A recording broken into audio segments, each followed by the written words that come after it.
Welcome. Thank you. It's something I've been really, really looking forward to spending time with you and talk about things that I think we're both passionate about. First of all, congratulations to many things. Congratulations to your new book Thank you. that you've just published and you're now bringing to people around the world.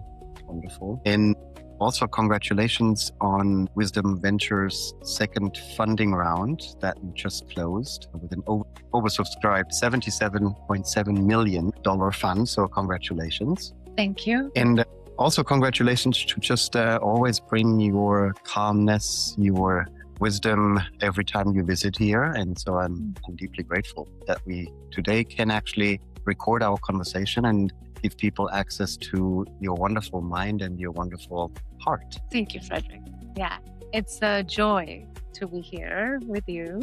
And I know we share so much passion and interest in certain topics on how we want to see the world. And I'm so thrilled that we have been able to reconnect and rekindle that connection and the passion around those topics. And I'm excited to dive into it with you. And thank you for all of the congratulations. I will duly pass it to other members of the team who worked really hard to get the fund going. And also my co-author, Patrick Porter, who gave so much to co-creating the book we wrote. Yes, and that truly speaks about how you are as an individual. You give the credit immediately to other people. And today I want to shine a light on you.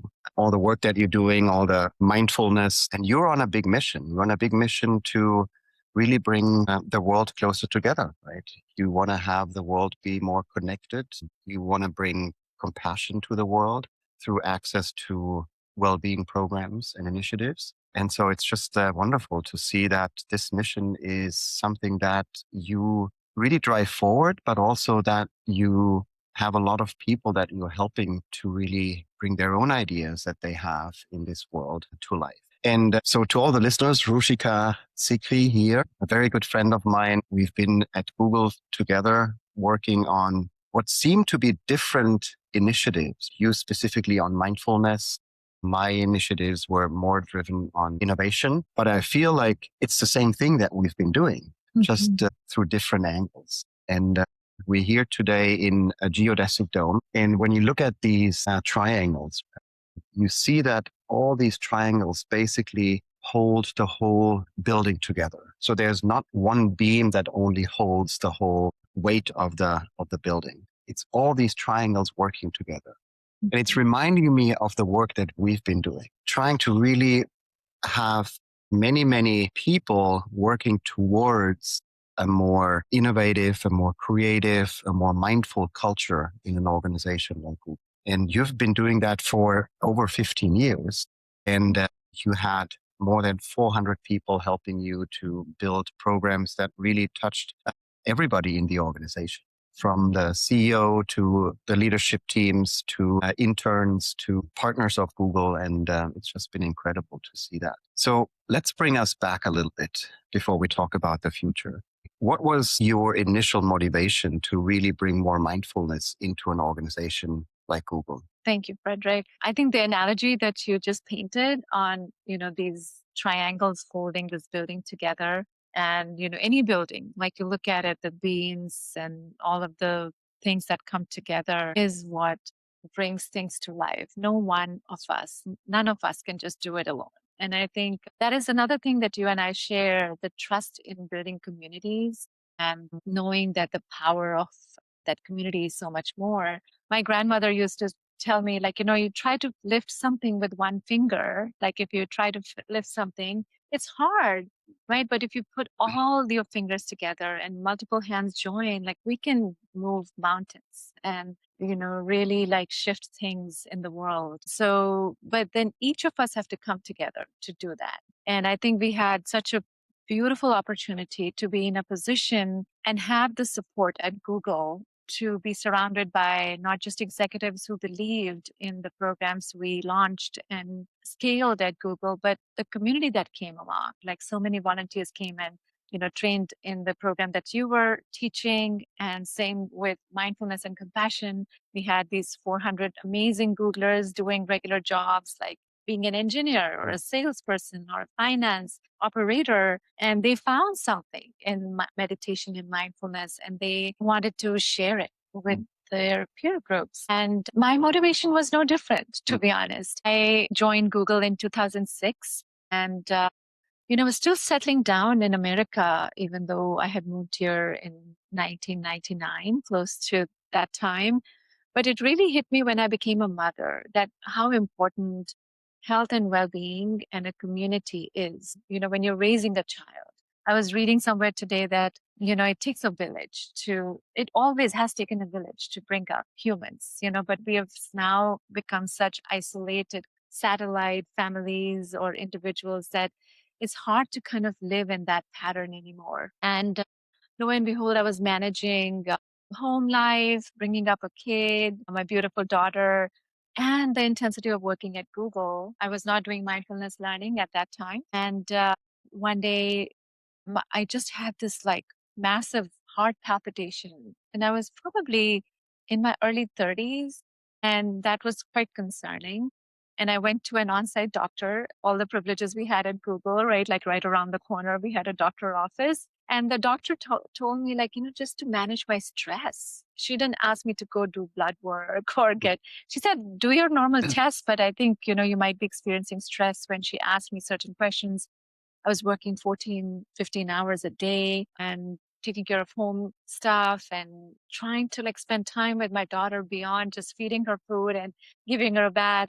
And that was all kind of weighing on me. So when I did that, and so she said, like, go practice this box breathing, like mindful breathing. And I had never heard of mindful breathing or anything like that, even though I grew up in India first 23 years of my life. I had heard about yoga, I had heard about breath work and meditation, but my family didn't practice it. So I didn't know. And so I said, okay, I started doing some of that practice before I went to bed, like lying down on the bed.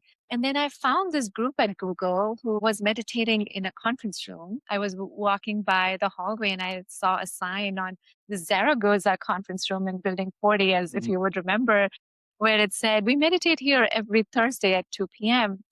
And I walked in one of the Thursdays and I sat there. And as I've mentioned before, in my book as well, that it was the most excruciatingly painful 20 minutes of my life because I didn't know what was going on. And later I realized the agony was like sitting with all of the craziness that is going on in our brain, in our body, the sensations, the thoughts, the feelings. And the way I used to cope with it is to move more and fight more and be more feverish. And when I kind of just stopped, all of it was like the demons that just showed up in front. But towards the end of it, when the bell rang, I felt some sort of calm. And I'm like, what was that? Like I was feeling so unsettled through these 20 minutes, but something shifted.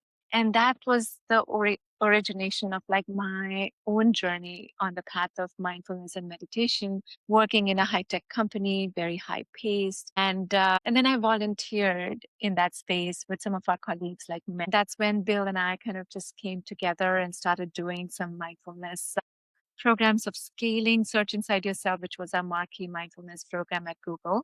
And then also created this community of practice called gPause, where people can actually go and sit, because mindfulness works not only when you read the book or listen to a talk, but when you sit in practice. And that's when we started developing a community of all the Googlers who were so happy to come and join us and have the permission to do this. Who knew? Amazing. Yes. Thanks for sharing that story. Yeah. So powerful to hear that from your own experience, being stressed and feeling overwhelmed, starting to engage in mindfulness practice and joining a very small group, right, in a conference room, probably by accident, right, just passing by and seeing like what they're doing and joining them, to now scaling that to a whole organization, like bringing that to everyone.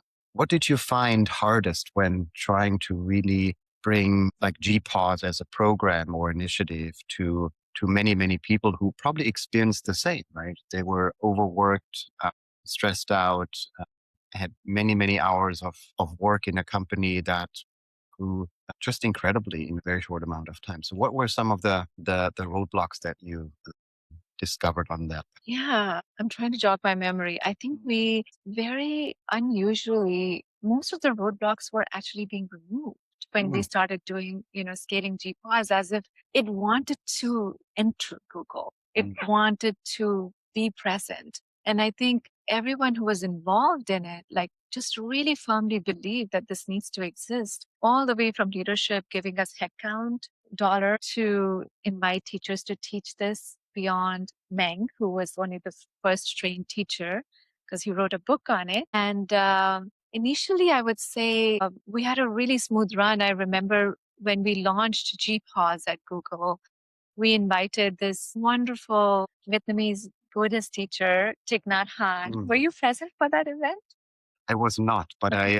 I watched the videos afterwards, and You I did. was yes. I think often about things that I've missed in my life, and this was one of the things that I definitely feel that I would have tremendously benefited from being present at that time in that event. Yeah, but Yeah. tell us more Yeah. how that went. Oh, I'm sure I'm glad you caught up and you were so, part of the heartbeat of these programs at Google with teaching empathy and compassion in your programs too. But the way it started was like, so we had a meeting with the leadership team and they said, well, if this works and if it supports employees' health and well-being and helps people build emotional intelligence and better teamwork skills and leadership skills, and let's make it run through the taps. And that was our SVP of operations at that time, Laszlo Bach. He really supported and understood that this has potential to support Googler's health and well-being.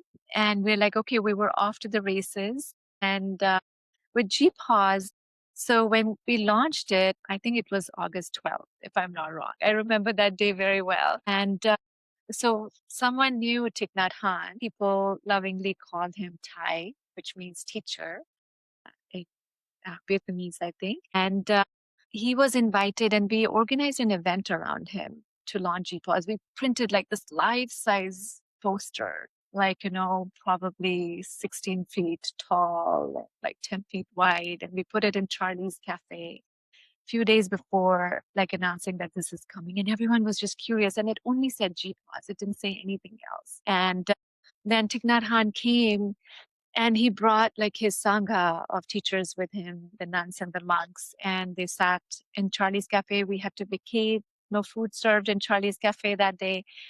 And there were 500 people in his presence. And he led the whole day of mindful activities where we meditated. He gave a discourse. We had mindful lunch where it was served. And I think that was the first time Charlie's Cafe had been so quiet. Like, the Yeah, hustle bustle. commotion, Yes. it's like a place where people go and talk Mm, and mingle and chat. It was just pin drop silence. And then we did a mindful tea ceremony, and he got up and he walked to the courtyard right between the building 40, 41, and 42. And he went, and everybody started filing behind him, mm, as if it was just some kind of energy carrying us all.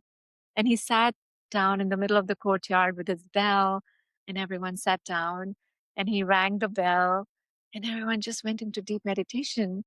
And people who were not part of the event were walking from one meeting to the other in between buildings, and they also sat down with us. It was just a phenomenon to observe, like, having the belief in it, the faith that this needs to exist and not questioning it, and putting the resources behind it, not even knowing like what is the like we didn't have any idea on how we're going to measure the effect of mindfulness and compassion learning at Google, mm, but we believe that this needs to exist now. And so the roadblocks were not faced like early on. Obviously, just the operationalizing of it, like, having the visiting offices to launch was, I think the only thing, like, I think down the line, there was like this healthy mysticism and healthy skepticism when it comes to practices, any spiritual mindfulness practices. And that's where it kind of became a little bit challenging for me to like manage, okay, what's not okay in an office setting. So we set some guardrails there, like, it should be a secular offering. It should be backed by neuroscience. It should be integratable to companies, deliverables. So that was, I think, some of the tug of the war. Like we had to place sometimes because Mm. Googlers are passionate people. I was too, I am still. And there are myriads and millions of ideas, but we have to just be very selective on resource management, the integrity management of our programs. So if you would share with us, like, what's a powerful, maybe teachable moment or experience that you found in the programs that really had a tremendous impact, either in gPause or in Search Inside Yourself or other programs? What were some of the things that people really, really engaged in? Yeah. I think just to start, like when I um, came in to do this job, along with Bill and other colleagues of ours, um, just knowing that there are 5,000 people Mm. waiting to take Search Inside Yourself, that was quite telling. And I wondered, like, what was that all about, right? Like, why are Googlers so interested? And that wait list, even though we started having a lot more programs, that waitlist continued to stay the same, if not grew, because Mm. the word of mouth of the program became kind of the entry point for more Googlers to come to it. I would say that was like a great, indicator and a win, if we want to call it that initially. And secondly, like the whole word of mouth, like spreading was also kind of phenomenal. Like, wow, we're continuing to offer more classes, but the wait list is not going down, which is a great indicator. Then when we started like kind of reflecting on how are people practicing? Where do they go when they get this knowledge? Then, when we started gPause, immediately 8 Googlers raised their hand to do that as a 20% project, along with Bill, me, and Van at that time. And then we said, okay, we're going to launch gPause in like 3 locations in this quarter. And it came up in 12. 12 Googlers in different offices raised their hand. So I'm not talking about like hard metrics that, Google Analytics team but those were just kind of these like signals we were getting that this is important for Googlers and they want to not just participate in a program, but offer it ahead. And then we started seeing improvement in our Googlegeist well-being survey results as well, and which is a compounding effect of the organization started stabilizing. We had more leadership presence and vision was clearly communicated. And we created a lot more resources within people dev, through our team, and through Rue's real estate and workplace benefits team. We worked very closely with them also on Mhm. coming up with some great ideas on helping Googlers have a quiet room. I don't know if you noticed, like by the time we left, every new building of Google had a Mhm. quiet room. And Mhm. that was a big contribution that, gPause and SIY kind of programs could create at the physical level. Amazing. So, what are other organizations, or what could other organizations learn from that? Hmm. I think it is so important to pay attention to humans in your Mhm. organization. Your organization won't exist if these people were not there, you and I were not there. Uh, all of the innovation, the creativity, the execution, the operationalization, the bottom line of the company is driven by human factor, right? I actually just recently wrote an article on LinkedIn around this, that some of the hypergrowth companies are on that hypergrowth pattern, obviously because AI is supporting, but underneath it all, it's the human heartbeat that's actually advancing all of this work in the world, right? And I worry right now that what I've been hearing from the grapevine is that the expectation right now in tech companies is going back to 9 to 9, right? 9 a.m. to 9 p.m. In some companies, it's like 9 to 4 a.m. or 9 to 6 a.m., like is how people are living. And we need to realize, like, the body and the brain we've been given, we have finite resources. It's not in, we have infinite creativity, infinite intentionality, possibilities. But the resources are limited and we need to renew it. And there are ways to renew it, as I write in the book, is to pay attention to our physical health first. It's physically impossible for all the people. Maybe some people are built differently and they can sleep under their desk and wake up and do the work. And I'm not generalizing by any means, but a lot of us have families to go back to. We have our own health and well-being concerns that need to be catered to. So my advice or invitation for most organizations would be to really pay attention to how do some free thinking rather than post um, management of the negatives that can come through if you're not paying attention to how humans are cared for in your organization. Wonderful. So let's go back briefly to some of the teachers that you've engaged with and that you've learned from. Who would you say had the biggest impact on your life? Yeah. My teacher, Sri Ravi Shankar, he is the founder of Art of Living, has had profound impact in my life. I have been practicing in its tradition for probably 20 years now. 2006 is when I did the first program. Thich Nhat Hanh has had big impact on my learning.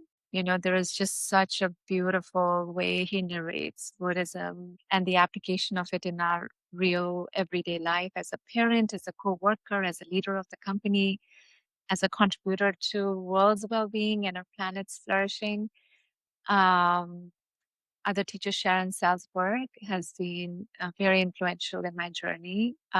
Jack Kornfield, who I have such a deep pleasure to work with. I've read a lot about his books and I listen to his podcast. Are just to just name a few, and there have been so many. Now, these are formal teachers. If you ask for my informal teachers, the biggest teachers are my children. I have really learned what it is to be a real human after I became a mother. I truly have. The opportunities to learn and open up and expand myself. I don't think it was possible if I didn't have my daughter and my son. And they nourish and they help me learn more about myself every day. Mm, Wonderful. I recently read or listened to Jack's conversation, and I think he mentioned that he also worked with Google leadership. And how he did it was fascinating because he entered the room, conference room, 10, 12 leaders were sitting around the table. And before anything started and before any conversation started or even introductions, he put a candle in the middle of the table and he lit the candle and he just invited everybody to just be quiet for some minutes. And I think that whole ritual or ceremony just changed the whole conversation. And it's just a beautiful act to do something like that. Or as we prepared some tea together before we have our conversations and had a nice cookie, a matcha cookie together as well. And I think those little things that we do really have a tremendous impact on how the conversations are going. So taking us back into that conference room that you joined, right, after you felt stressed out and you joined a group of meditators and taking us into the present moment, how has Ruchika changed?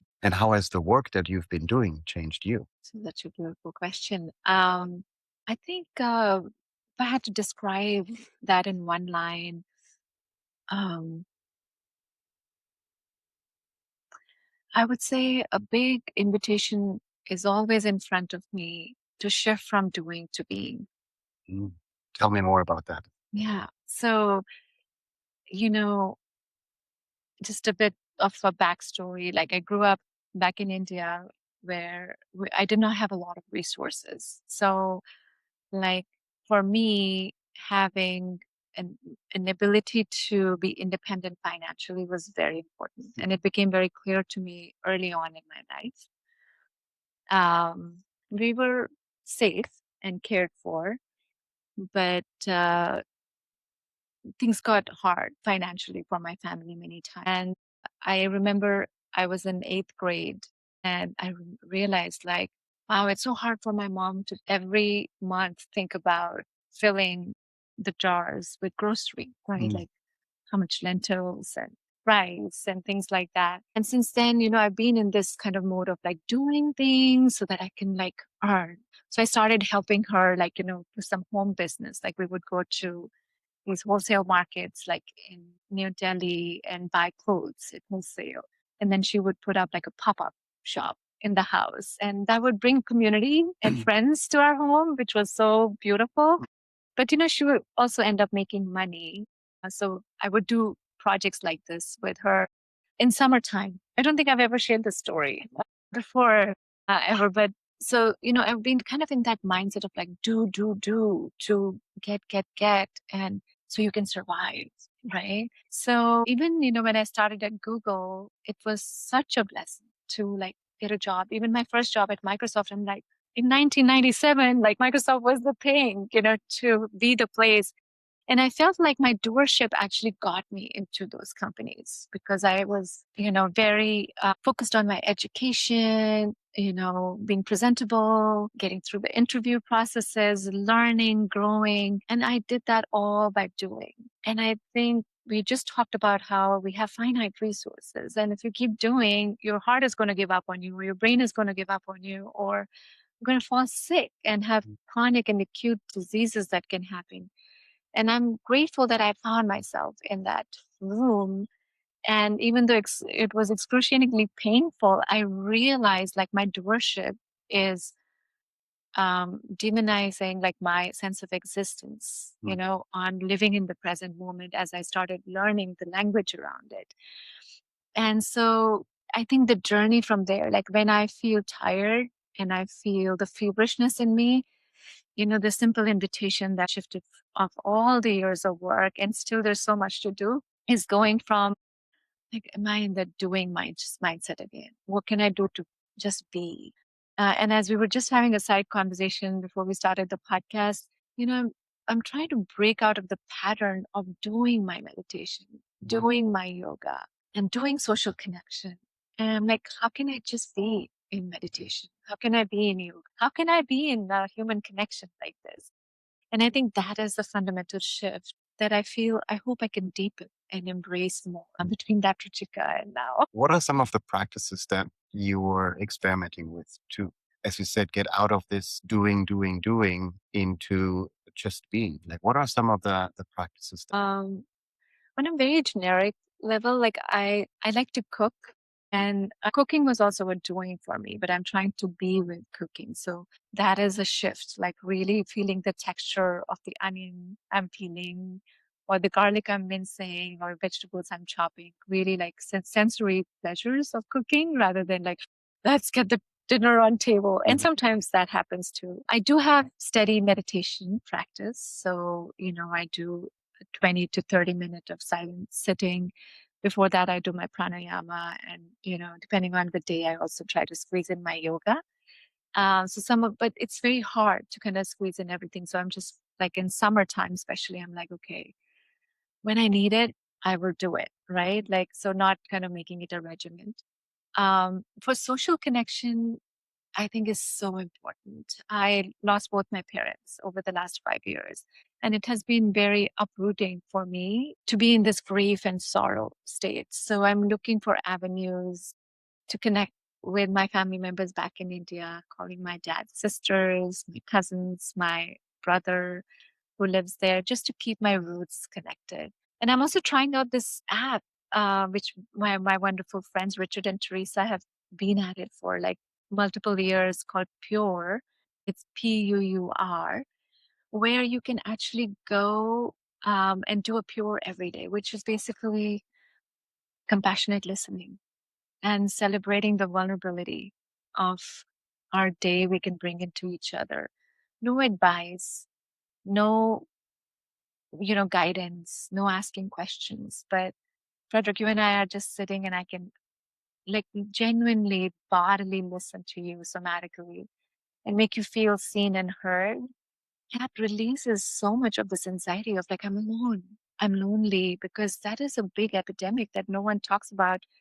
And our dear partner on our fund, Dr. Vivek Murthy, who's just joined, he has done so much research and work on Luna, which we can discuss. And hopefully you can interview him on your podcast someday. But it is such an important ingredient, almost as equal as eating good food every day, to have the good social connections. So those are some of my practices that I'm trying these days. Wonderful. I actually experimented with getting rid of to-do lists, which I have never been a big fan of, to be honest, to create a to-be list, which I feel like is a a shift away from kind of like listing out all the things that you need to do and then feeling stressed about it, right? Because the list is usually very long, right? Our brains are just wired to put everything on a to-do list that we want to do or we need to do or we have to do, and don't engage in a to-do list at all, but starting a to-be list. How do I want to be?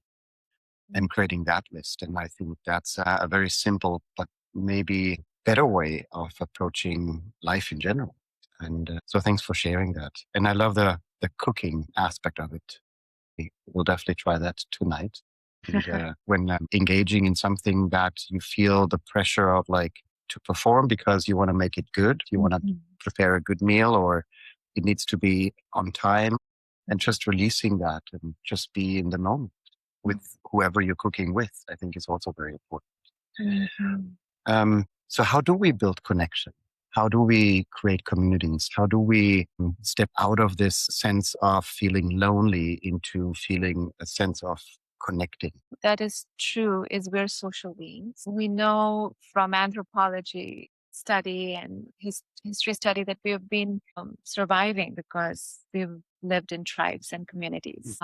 I think people who tried to live alone were eaten up by the tigers or bit by the snakes, right? Or were taken down somehow. And but the world has kind of flipped on its head right now, where we're finding a lot more loneliness. And I often ask the question, like when I'm feeling lonely or someone is feeling lonely, what is underneath it? Is it fear? Is it guilt? Is it shame? What is it that does not allow us to reach out and ask for help? Is it fear of rejection? What is it? And one thing I would say is that these emotions that we feel that keeps us away from each other are the emotions that we all feel. There has been such deep studies done that no one is devoid of feeling a particular emotion or 10 emotions. Like we're all born to feel all of these emotions. And once you realize that, then, I think the walls drop. And you can reach out to each other to connect. Richard and Teresa talk a lot about it in their app about how we feel shame or fearful of like reaching out and making a connection when the other person might be craving it too. You just don't know, right? You're thinking you're imposing yourself, or why should I take up their time? Because time is love, is what Richard was telling me recently. Is like, if you are willing to give love to someone else, why would you not expect them to also have the capacity to love you back, right? So I know it's hard, but I also know that the world is waking up to it. Like we hear from a lot of founders right now who are understanding that there is an issue with people feeling lonely, and they're trying to solve it, like by either in-person gatherings or creating these modalities and platforms where people can connect online as groups, as one-to-ones when they need it in the time of need. I think COVID played a big role also in creating a more like the after effect of loneliness. I would say it was brewing for quite some time. Technology doesn't help because we feel we get that same level of hit for when we scroll on social media, but it evaporates because it's not, your somatic self is not present and your mirror neurons are not talking to each other. However, endless scrolling, Netflix and things like that also takes up too much time and fatigues us at our brain level that we have nothing left to actually reach out and make a true connection. So in a minute, we're going to talk about what you are really looking for in a founder, an entrepreneur, because you were the founder of Wisdom Ventures and you get exposed to a lot of ideas that people are having. And I hope that we can reveal something that entrepreneurs are bringing to these ideas and how they share these ideas with you and what you're truly looking for in a founder. But before we do that, I want to talk a little bit about your book, which is called Brain Fitness Blueprint, where you really connect ancient wisdom with modern technology. So tell us more about that connection and how does that connection help people, as you describe, kind of like have a peak performance? Yeah, I think all the things we're practicing right now, meditation, mindfulness, healthy eating, movement, has existed like for thousands of years. The knowledge, the practice has existed. Now, medical science has actually brought so much data in front of us to tell us how eating good is helpful, how, exercising can change our life, how meditating can help us have better relationship with ourselves first and then also with others. And that was the intention of this book, truly. And we focused on brain because Patrick and I realized that when we were doing our work in the world through him creating this technology called Brain Tap, which is a headset that you wear and it has some guided practices that help you recover, renew, and heal, from any ailments or daily stress that you may be going through. And when I was doing the work at Google, we realized that the most important organ and part of our body that we were using in technology industry is our brain. If you imagine, Frederick, we're sitting on a seat all day. Our hands are moving and fingers are moving to write the code, but most of the work is happening over here. And when we start feeling stress, our resources are depleting in our brain. We just don't have enough bandwidth in our prefrontal cortex to make good decisions, to even take a break. Even if we have to go to the bathroom, be like, no, let me just do one more email and finish this document. And we don't realize we're actually causing more harm to our body, to our brain, and to the work that's happening. We could be actually more efficient if we did take a break to go get some fresh air and water. And people did that naturally. Like in olden times, farmers had to go to the fields and sow the seeds, and everything was movement. And then whatever they sowed, they ate. They didn't send the food to factories for it to become Cheerios and things like that to then eat. They consumed what they ate. So it's like, that ancient wisdom and mapping it to all of the modern technology and the breakthroughs that have happened in science has become really important because over time, we humans have become very, cognitive.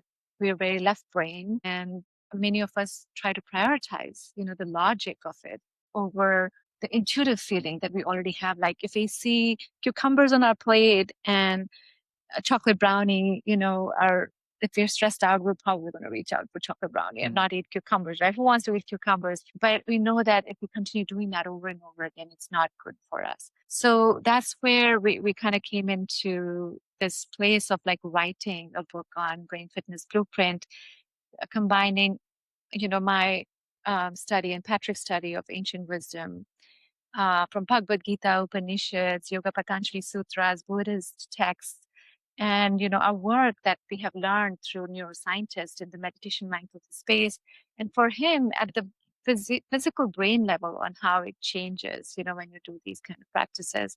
In fact, he works with some patients who are at the early onset of dementia.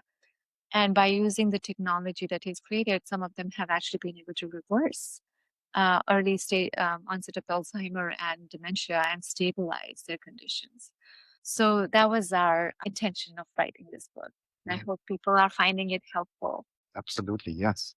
I found it tremendously helpful, and so thank you for putting that energy into writing a book and then sharing this with the world. So thank you so much. Of course. Pleasure. So you're the founder of Wisdom Ventures. So I'm curious, why Wisdom Ventures? What did you see in the world that was missing that you put your energy into creating that fund? Yeah, I think it was mainly technology is here in between us, around us, with us for the rest of our lives and our children's life. And my motivation to co-found Wisdom Ventures came from when I was just about to leave Google. It was post-COVID, and all the things we created at Google around mindfulness really came to bear and was helpful to people because of technology. And I'll share how. So we had 400 gPause site leads all around the world in 260 different offices. And people were so fearful when everything shut down. A lot of us were cooped up in a small bedroom apartment ourselves in New York City, in San Francisco, in really densely populated areas, and we couldn't even go out. And it was not just fearful for our physical health, but also for our mental and emotional health. So at that time, I saw the gPause site leads actually started offering a meditation session at the top of the hour throughout 24-hour period. I think maybe we were missing 2 or 3 slots, but I saw I sent out an invitation. I'm like, if you can host a meditation session and hold the community together through these trying times, we would so appreciate it. And pretty much all the slots got signed up. So I could be in New York at 3 a.m. and I'm like dead worried. Like, well, how are my parents doing? I don't have milk in the fridge. How do I get food for my next meal? You could dial into a gPause happening in Singapore and talk to your colleagues and manage your anxiety. And that wouldn't be possible if technology was not with us, right? And at that time, because the demand for well-being programs were going so high, even before COVID, we had started like subscribing Googlers to free Headspace, free Calm, and many other avenues for them to embrace well-being practices if they can't go to a gPause site to practice. And I started seeing this trend that technology can really be directed in this direction of helping people live better, be more connected to themselves. Then I met Soren after I left Google, who is the founder of Wisdom 2.0, and that's how the name for Wisdom Lectures also came through, and where he was hosting conferences every year where he would invite Buddhist monk, neuroscientist, psychologist, top neuroscientist, and Silicon Valley leaders from Meta, from Google, now from OpenAI, and Anthropic, to have a conversation on how we can all work towards directing technology to do the right thing for the world, to create more human flourishing instead of depletion. And at that time, the Social Dilemma movie also came out, where a lot of executives came out and said how the algorithms work to actually play with our minds and, deplete us of the energy. So we felt like it was time to instead of think about darkness, light a candle. And I borrow this from Soren and Jack because they use this analogy a lot. And so we lit a candle. We were like, okay, it was Soren, me, Cecily, and Gus, who we call our sensei. Gus had been a very seasoned VC in the Valley. He had led many important rounds in investment, and he was guiding us. And I had no idea, Frederick, on how to do venture. I was like a program lead at Google, right? And I've only had experience in big tech companies, but I believed in it. And I created like a 2-pager project map on how we're going to do this. And everyone was like, okay, let's just do it. And then we created a vision. We hired someone external, a very insightful person like you who could just help us sit in this space of openness with a lot of curiosity, and then lean into that divergent thinking and then convergent thinking, like how you teach us. And then we came up with a hypothesis, a mission, and a vision. And we were off to the races to raise fund. And we can we raise $2 million and give 100K checks to the founders? We ended up raising 10 million as our first round, and very grateful. And as you said, we've just recently closed a 77.7 million fund, and Dr. Vivek Murthy joined us. It's just the intentionality and conviction and hard work I feel, brings out the results, that help everybody else who gets impacted by it too. Wonderful. So what are you looking for in a founder when, you listen to all these great ideas? I imagine that you want to see the human and how that human is behind the idea they're pitching. So first, what are you looking for in a founder, but also how are you looking for the things that you feel make these founders successful? We're 8 of us on the team now, and I'm sure each of us have a very unique lens towards that, but there's definitely overlaps on how we see it. We never discuss it, out and open, what's the rubric of evaluating a founder? So there's no.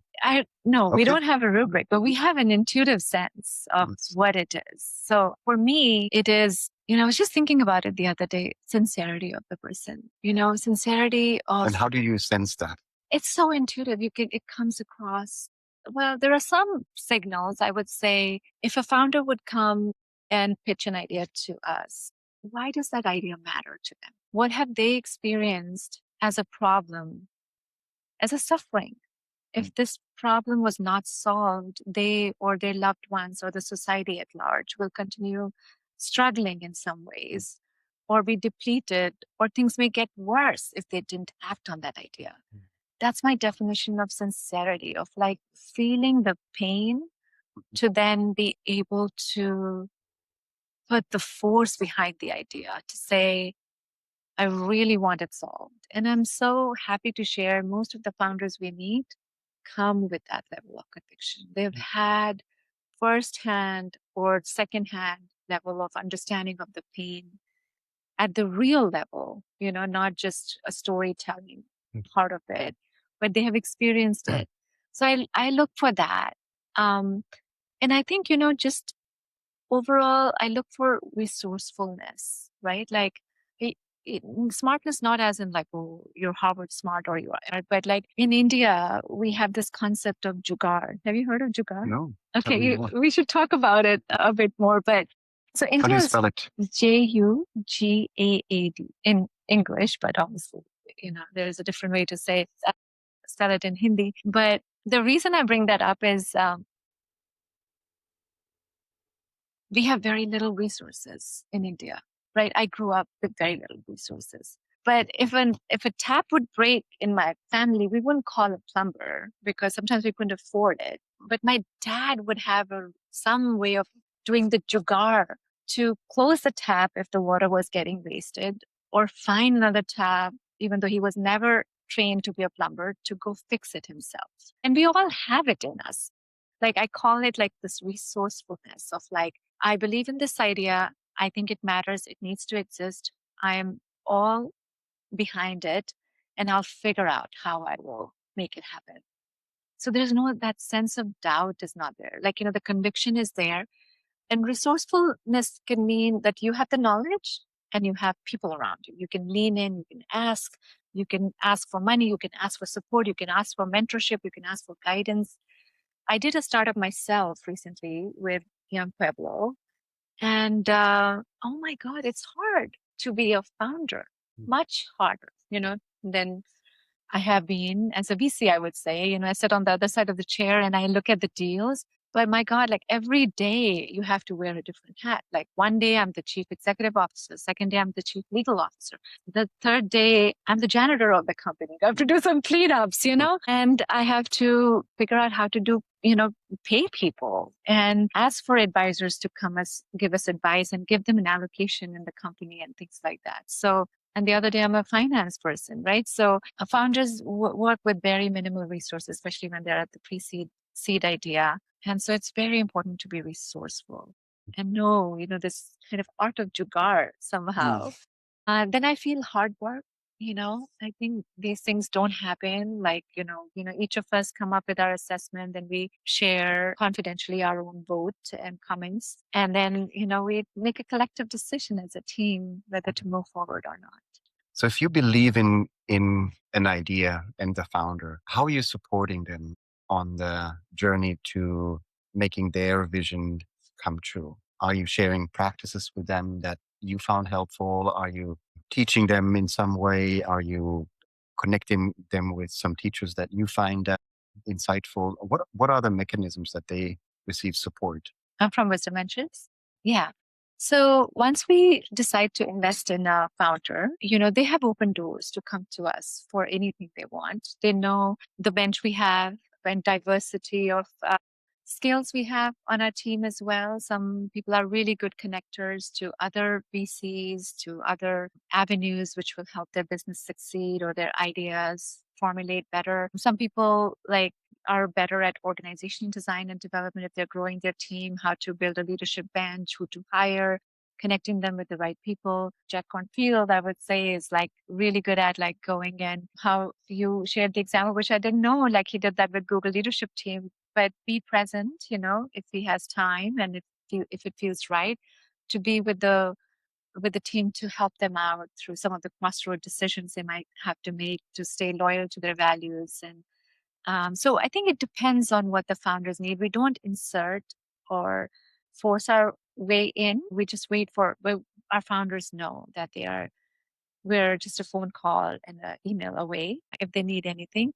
Collectively, we are organizing a community gathering at least once a month with our founders. And we every now and then do live events where we invite our LPs and our founders to come together and meet with each other, because our investors also want to know the companies we're investing, the quality of people and the ideas. And I think it's beautiful to see their connection come through as well. But founders gathering are great. Like, we leave a lot of open space for them to learn from each other, because some of our founders are very early stage. Some of them have jumped through some of the hoops that these new founders are just starting to begin to evaluate how to get their product through that line. So there's a lot of wisdom present. And we're also bringing some experts in the room every now and then to come and hold the space, give a presentation, and then host like an ask me anything type of session. So we are we're learning. I would say I think there's a lot we can do, but we're offering what we can, and when we get asked. Thanks for sharing. So I had the great joy to participate in many experiences that you hosted and taught at Google. I think every leadership meeting we had, you offered, a mindful practice or a couple of minutes of a mindfulness moment. And so would you share one with our listeners right now? Anything that you feel would help you, would help some of our listeners that are in various emotions, as you've shared, right? Everybody has a set of emotions that they're experiencing right now, right? It might be feeling stressed, it might be feeling lonely, it might be feeling joy, it might be feeling happiness, right? Any of those. Is there something that you would feel would be fitting this moment? Yeah, let me think. Thank you for the invitation. Yeah, we can do a little practice, and hopefully that would be helpful for our listeners also today. Sure. Yeah, okay. All right. Okay. Well, let's just invite our attention wherever it may be, from talking, listening, scrolling, thinking, to simply arrive in this moment. And one of the anchor we can use to give a gentle invitation to our attention is by anchoring it in our breath. And if that feels too fleeting, we can even simply place our attention in our palms. You can open your palms up to the sky. So choose your anchor in the moment, maybe the palms of your hands or your incoming breath and outgoing breath.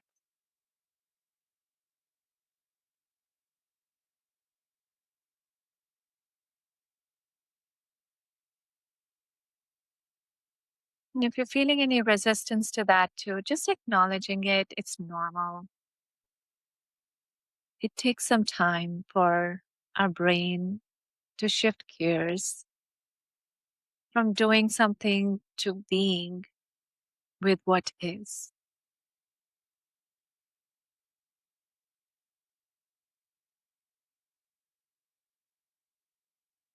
Simply noticing that you're breathing in this moment. As long as we're alive, this breath is with us.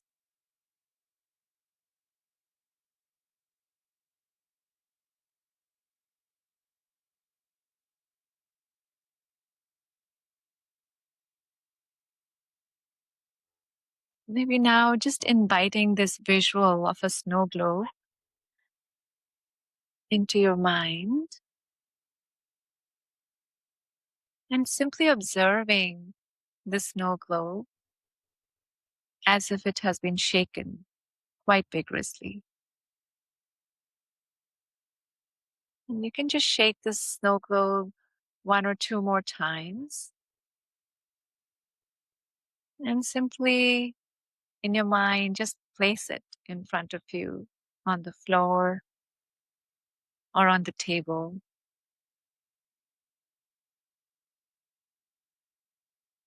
And just watch the snow globe, all of the dust or the snow in it settling down. As we know, it won't happen right away, but just the process of watching.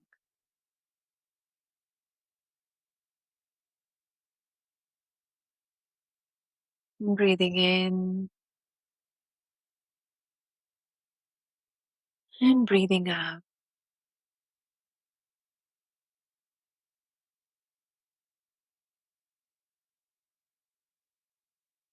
For each of us, the snow globe might look different, and that's okay. They're all unique. We've had our own unique day play out for us so far. Being kind to yourself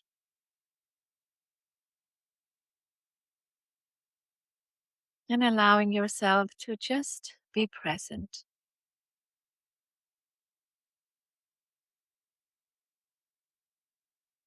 And if you're having difficulty with this, sometimes I just place both my hands on my chest. And just that somatic hug can also help us be more available to ourselves.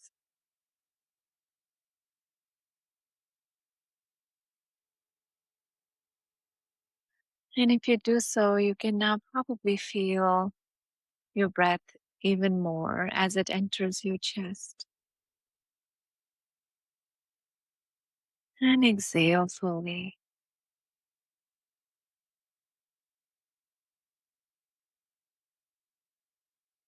And now, at your own pace, for your next few seconds, just being with the breath, watching the snow settle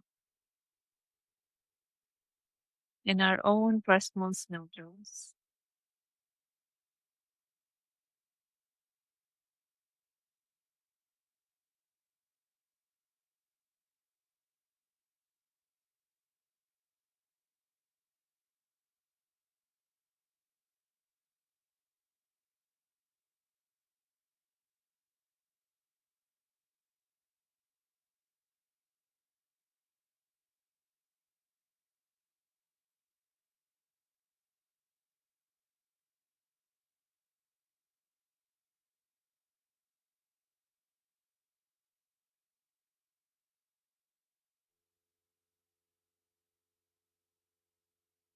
When you feel complete, you can rest your hands back on your lap if they were embracing you.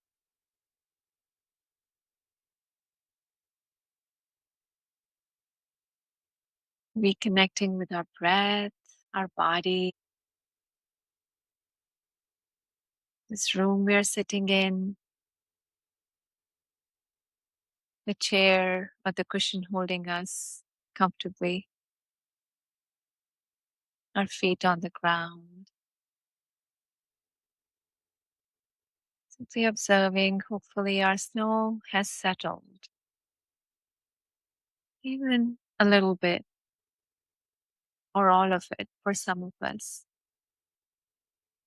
without any judgment or preconceptions, just staying and accepting this moment the way it is.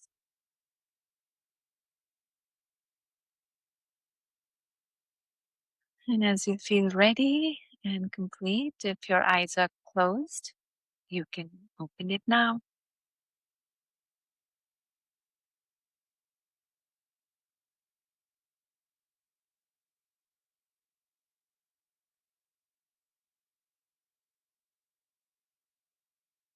Thank you. Thank you. Thank you, Frederick. Wonderful. So I want to close with a question that maybe gives you, maybe gives us, maybe gives everyone hope for the future. So what's one thing that gives you, Ruchika, hope for the future? So much. I think I may be wearing colored glasses, but the community I live in, the people I meet, you, Frederick, our children, amazing founders who are creating with so much kindness and compassion in their hearts. It gives me a lot of hope.